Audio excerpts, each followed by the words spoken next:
This is Legacy. I'm Suzanne Ridgway and welcome back to my channel. We're going to make another awesome pantry-friendly recipe. This time it's going to be a peach upside-down cake with everything you have on hand from your pantry. But first, smash on that subscribe button, tap on that bell, give this video a big thumbs up. Let's go to my kitchen and bake this delicious, classic upside-down cake.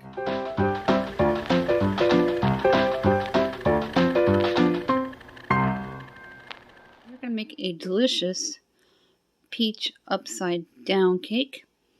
I'm going to see if I have everything I need. I can see a cake mix. And then it's a yellow one, so that's perfect. And then there's 2 cans of peaches right next to the apple pie filling. I'm going to grab them and we're going to head on into the kitchen. I'm looking at the directions. It says to heat, not preheat. So when it's time to go in, we're going to heat it at 350 degrees. We're going to need a cup of water, half a cup of vegetable oil, and 3 eggs. First thing I'm going to do is spray the pan generously.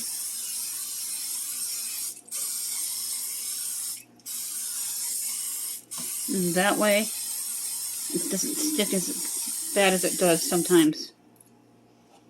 I have a tough time getting the cakes out of the bun pans. I've been successful a few times. Before we even do the cake batter part, we're going to take these peaches and plop them in to the bundt pan.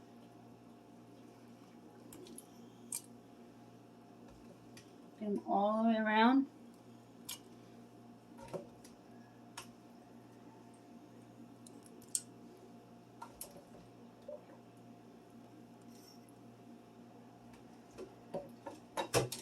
It takes about 2 cans of these peaches.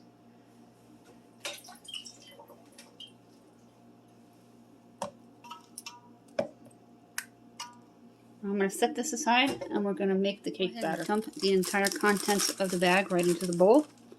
Now we're going to set up the oil, dump in, and the rest of the ingredients. Dump in a half a cup of oil and then an entire cup of water.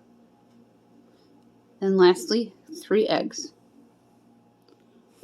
And the water, dump it right in. Hang on to your box until all the ingredients are done. Countless times I threw it away and needed it again and again. I've been pretty good lately. I'm going to crack in 3 eggs. I have my eggs on the side here. Go ahead and crack in the eggs. 1, 2, and 3. You can either save them for the blue jay or your garden, whichever you want. Celium girl, since you're planting a garden, save your eggshells to put into the soil to make it nice and rich. Now you're going to mix this well, and then we're going to dump it over the peaches in the bundt pan. You want to continue mixing until there are no dry ingredients. You can do this in a stand mixer if you have one. I'm just going to do it by hand so I don't have a lot of dishes to wash. This is for dessert tonight. It's cold out. It's about 34 with the wind chill. It's supposed to be 40 out, but doesn't feel it because of that wind. Normally March is the windy month, but lately it seems to be all the time.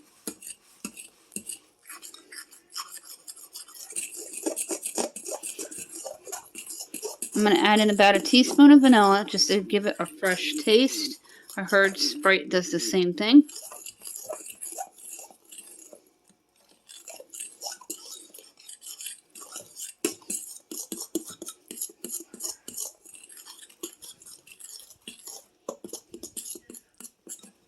I have my vanilla from the Dollar Tree.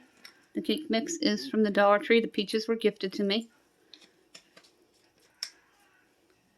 Couple of teaspoons, mix well. This is going to give it excellent flavor.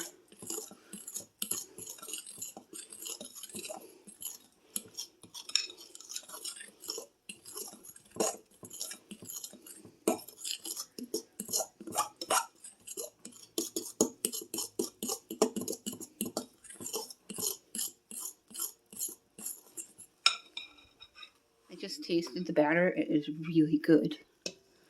I'm And pour it in evenly all the way around.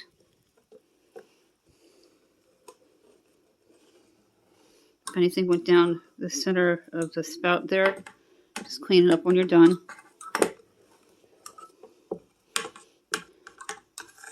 And grab a spoon and get the rest of this out. And make sure all the peaches are completely covered up.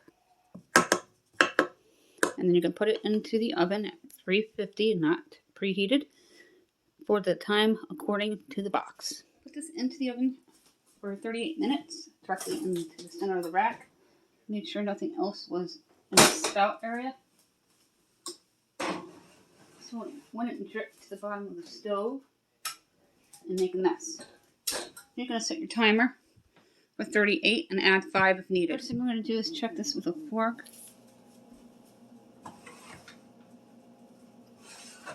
Look how beautiful it is.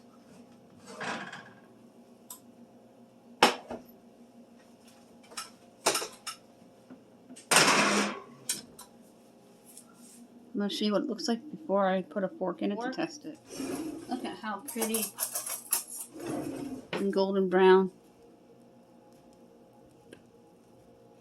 See how it's wet? This is going to go in for 5 more minutes, maybe even 10. Let's go ahead and take the cake out. I just cleared the time. There was about 36 seconds left. And it smells so yummy. It's perfect brown color. It smells done now. You don't want to retrieve it too often from the oven because you don't want your cake to collapse. I'm going to show you. Go ahead and test it. Grab a toothpick or a fork. That is done. When you don't get any of it on your fork, perfect. Now I'm going to take a butter knife and gently go around the rim of the cake as well as the spout part here. The soft section. You don't want the spiky one because you don't want to ruin the cake. And we're going to loosen it up so it easily slips out of the bundt onto a plate.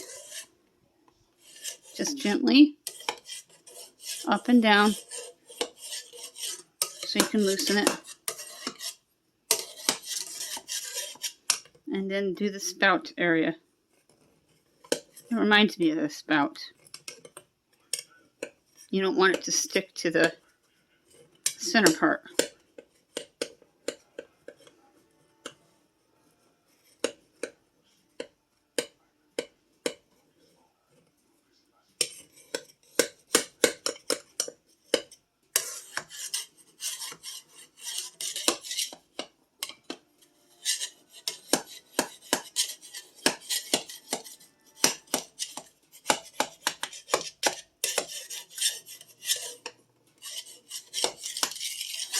If this doesn't break coming out, I'll be ecstatic. Now we're going to take the plate and try to get it onto it from the bundt pan.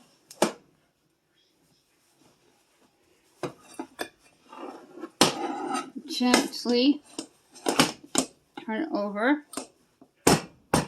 And then you're going to smack the top.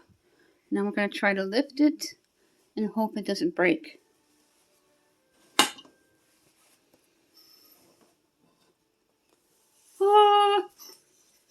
It did it. I'm so excited. Yay. Look how awesome it looks. Here's what it looks like. If you wanted to, you can make a nice glaze to go with it. I'm not going to. I don't want it any sweeter than it is. I cannot wait to try this when it cools down. Perfect for this blustery day. For this video, that cake came out awesome. A delicious peach upside down cake. Another classic from your pantry, straight to your oven, straight to your plate. Delicious, easy to do, few ingredients. I hope you enjoyed this video. Don't forget about the giveaways. Don't forget to smash on that subscribe board. Don't forget to tap on that bell. Give this video a big thumbs up. Share me to social media. Thank you for watching.